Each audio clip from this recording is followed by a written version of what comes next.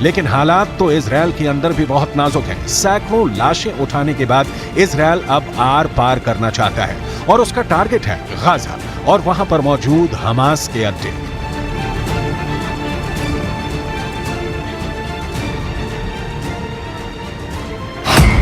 लेकिन इजराइल को तीन तरफ से बहुत बड़े युद्ध की धमकी आ चुकी है। लेबनान की मिलिशिया हिजबुल्लाह ने कहा है कि वो इजराइल पर हमले के लिए तैयार है। इराक में ईरान के समर्थन वाला मिलिशिया भी इजराइल को वार्निंग दे चुका है।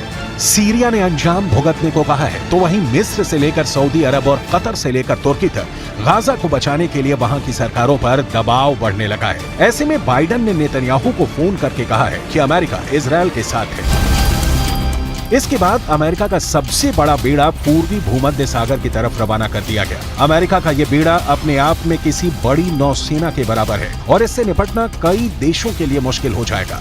यही मैसेज देने के लिए अमेरिका ने अपने सबसे बड़ी फायर पावर इजरायल के करीब तैनात करने का फैसला किया। फोर्ड क्लास के करियर के साथ इस बेड़े की ताकत बहुत जबरदस्त है। इसमें यूएस नेवी का aircraft carrier USS Gerald Ford है, जिसमें तिकोन देरेगा क्लास का मिसाइल क्रूजर है। इसमें आर्लेक बर्ग क्लास के 4 मिसाइल डिस्ट्रॉयर हैं। ऐसे बेड़े के साथ रसद के लिए सप्लाई शिप भी रहते हैं। साथ में पानी के अंदर दुश्मन को रोकने के लिए एक परमाणु पनडुब्बी भी रहती है। कोई दुश्मन नहीं चाहेगा कि उसके सामने ऐसी चुनौती खड़ी हो जाए। यही भरोसा अमेरिका अब इजरायल को दिलाना चाहता है कि समंदर से ऑपरेशन चलाकर अमेरिका सीरिया पर भी बमबारी कर सकता है, लेबनान के बॉर्डर को भी सैनिटाइज कर सकता है।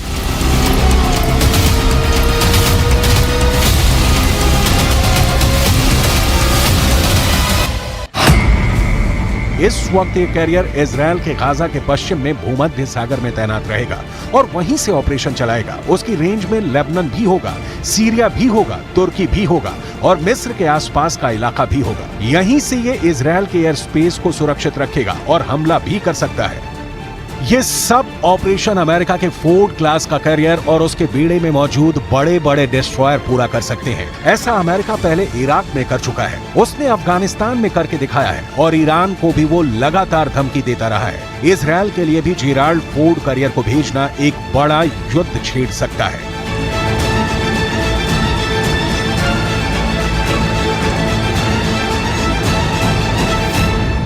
दुनिया के सबसे बड़े एयरक्राफ्ट कैरियर की ये किसी और देश के पास नहीं बल्कि खुद अमेरिका के पास है, जिसकी वजह से जो अमेरिकी दुश्मन है वो लगातार थर्राते रहते हैं। अमेरिका का फोर्ड क्लास कैरियर दुनिया का सबसे बड़ा एयरक्राफ्ट कैरियर है और इसे CVN-78 भी कहते हैं और ये कैरियर 1 लाख टन का डिस्प्लेसमेंट पैदा करता है। भारत का एयरक्राफ्ट कैरियर INS विक्रांत इससे आधे से भी कम वजन का है। तो देखिए कितना वजन इसमें है। यहां पर 1 लाख टन का कम से कम यह है। यूएसएस जेराल्ड फोर्ड की बात हम यहां पर कर रहे हैं और यह एयरक्राफ्ट कैरियर न्यूक्लियर पावर से चलता है, यानी इसकी रेंज अनलिमिटेड है और यह दुनिया में कहीं भी पहुंच सकता है, यानी कोई भी कोना हो वहां पर इसको आराम से आसानी से पहुंचाया जा सकता है क्योंकि न्यूक्लियर पावर का यह इस्तेमाल करता है। और यह एयरक्राफ्ट कैरियर 56 किलोमीटर प्रति घंटे की रफ्तार से समंदर में चल सकता है। यह एक कैरियर की बहुत अच्छी रफ्तार कही जाएगी, बहुत बढ़िया रफ्तार मानी जाएगी, यानी कहीं पर भी यह 56 किलोमीटर प्रति घंटे की रफ्तार से आसानी से पहुंच सकता है। और इस कैरियर पर करीब 3000 नौसैनिक तैनात किए जा सकते हैं, यानी कि दुश्मनों के लिए भी ये एक बड़ा टारगेट बन सकता है। और इसकी अगर आगे की बात की जाए, जो टेक्नोलॉजी का इस्तेमाल इसमें किया जा रहा है, इस एयरक्राफ्ट कैरियर पर 90 विमान और हेलीकॉप्टर तैनात यहां पर किए जा सकते हैं, यानी कि जो सैनिक है उनको तो यहां पर तैनात किया ही जा सकता है। इसके अलावा 90 विमान और इसके अंदर हेलीकॉप्टर भी तैनात किए जा सकते हैं और इनमें 75 तो सिर्फ लड़ाकू विमान है।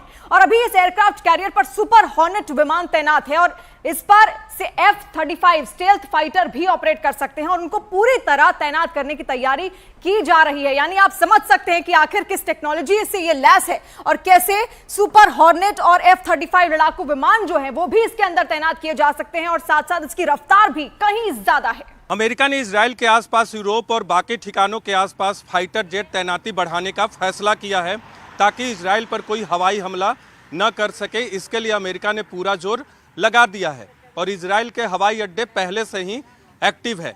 अमेरिका के वायुसेना से इजराइल को अब एक नई ताकत मिलेगी। इसके लिए A-10 थंडरबोल्ट विमान भी हैं, जो नीचे उड़ते हुए टैंकों के पूरे दस्तों को खत्म कर सकता है। इस विमान को फ्लाइंग टैंक भी कहते हैं, जिस पर छोटे हथियारों की गोलीबारी का फर्क नहीं पड़ता। इसके अलावा अमेरिका के F-15 से लेकर F-16 लड़ाकू विमान भी हैं, लेकिन असली ताकत जो अमेरिका ने इजरायल को बचाने के लिए उतारी है वो है F-35 फाइटर जेट।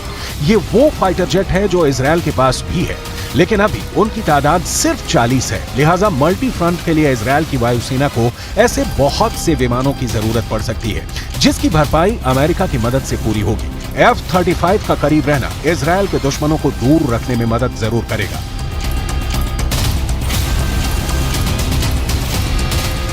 ये आपके सामने दुनिया का सबसे खतरनाक, सबसे डेंजरस फाइटर जेट F-35 है।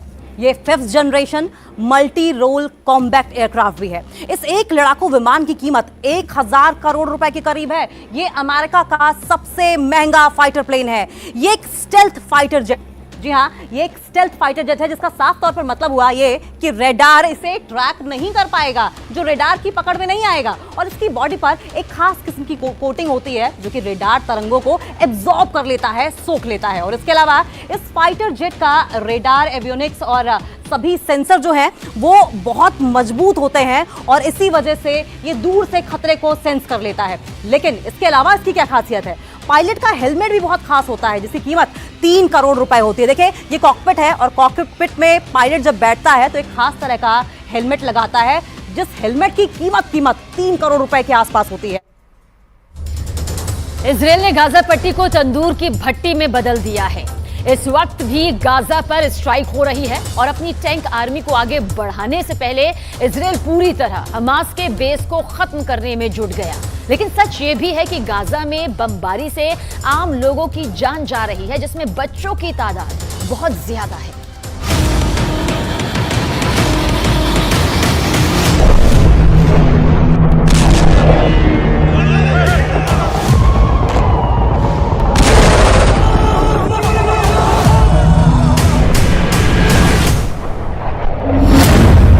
गाजा पट्टी को इजराइल ने आग की भट्टी बना दिया है।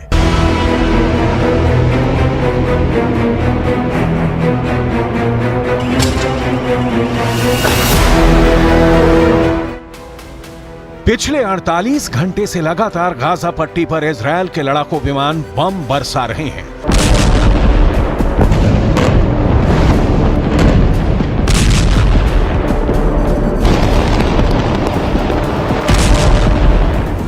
गाजा पट्टी के अंदर से लगातार धुआं और आग उठती देखी जा रही है। एक तरफ इजराइल ने अपने मरकावा टैंकों को गाजा की तरफ रवाना कर दिया है और दूसरी तरफ द टाइम्स ऑफ इजराइल अखबार के मुताबिक गाजा पट्टी पर इजराइल के लड़ाकू विमानों ने 800 ठिकानों पर बमबार्डिंग की है।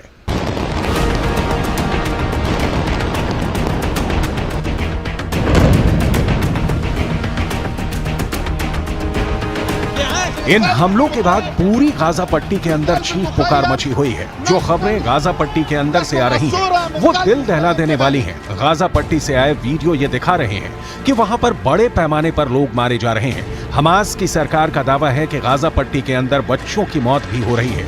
इस पूरे इलाके में जनाजे पर जनाजे निकल रहे हैं। लोगों के पास वक्त ही नहीं है सोचने का कि वो आखिर करें तो क्या करें, क्योंकि एक धमाका होता है, इमारत गिरती है और फिर भगदड़ के साथ ही रेस्क्यू ऑपरेशन शुरू हो जाता है और फिर जनाजे उठने लगते हैं। पूरे गाजा के अंदर इस वक्त यही मंजर नजर आ रहा है।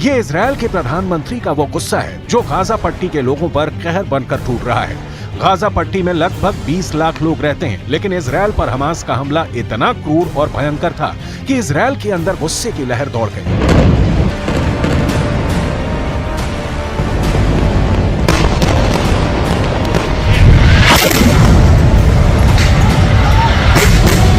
जिस तरह हमास ने हमला करके इजराइल के निहत्थे नागरिकों को भून डाला और महिलाओं, बुजुर्गों और इजराइल के सैनिकों को कैद कर गाजा पट्टी ले गए, अब इजराइल ने भी बेरहम हमला लेना शुरू कर दिया है। बेंयामिन नेतन्याहू खुद इस पूरे हमले का नेतृत्व कर रहे हैं। रविवार के दिन नेतन्याहू की 2 तस्वीरें सामने आई हैं, जिसमें यह नजर आया कि नेतन्याहू इजराइल की एयरफोर्स के दफ्तर के अंदर मौजूद हैं और गाजा पट्टी के अंदर हो रही बमबार्डिंग पर पूरी नजर और निगाह रखे हुए हैं। गाजा पट्टी के अंदर अब मानवाधिकारों का उल्लंघन बहुत बड़े पैमाने पर हो रहा है, लेकिन इजराइल डिफेंस फोर्स पहले ही ये कह चुकी है कि ये जंग हमास ने शुरू की है, इसलिए गाजा के अंदर गिर रही हर लाशों का जिम्मेदार हमास है।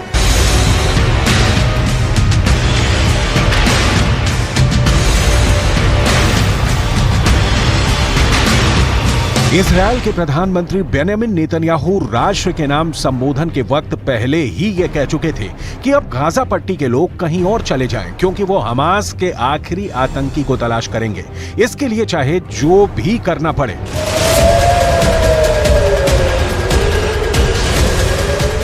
מה שקרה היום לא נראה בישראל, ואני אדאג שזה לא יקרה יותר. הממשלה כולה מתייצבת מאחורי ההחלטה הזאת. צה"ל יפעיל מיד את כל עוצמתו כדי להשמיד את יכולות חמאס.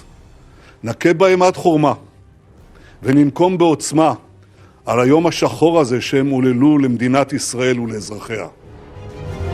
लेकिन जहां पर 20 लाख की घनी आबादी हो और जो जगह पूरी तरह से नाकाबंदी में घिरी हो, जहां से बाहर निकलने के भी सिर्फ 2 दरवाजे हों और वो भी टोल गेट जैसे, ऐसे दुनिया के बड़े कैद खाने से निकलकर भाग पाना कोई हंसी खेल नहीं है।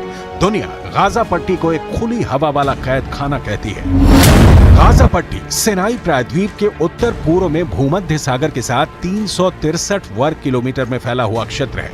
गाजा पट्टी का वो बॉर्डर जो इजरायल से मिलता है, वो बार्ब वायर और इलेक्ट्रॉनिक सर्विलांस के जरिए सुरक्षित एक अभेद्य सीमा की तरह नजर आता है। गाजा से बाहर निकलने के लिए 2 गेट हैं। पहला गेट इजरायल की तरफ खुलता है और गाजा का दूसरा गेट इजिप्ट के सिनाई प्रायद्वीप की तरफ खुलता है, जहां पर इजरायल का नियंत्रण ज्यादा है और इजिप्ट का कम।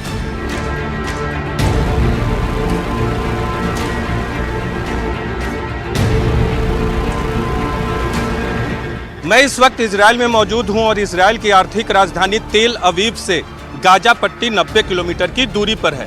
गाजा पट्टी से ही हमास की तरफ से इजरायल पर रॉकेट्स और मिसाइल दागे गए। गाजा पट्टी दुनिया के सबसे घनी इंसानी आबादी वाले इलाकों में से एक है, जहां सिर्फ 1 किलोमीटर के दायरे में 5,500 लोग रहते हैं। यहाँ पर बिजली, पानी और खाने पीने के सामान की सप्लाई इन्हीं गेट से होती है।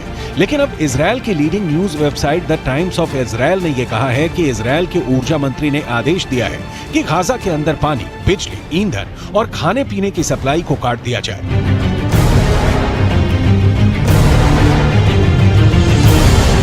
ऐसी स्थिति में यहां रहने वाले 20 लाख लोगों के लिए जीवन का बहुत संकट हो जाएगा।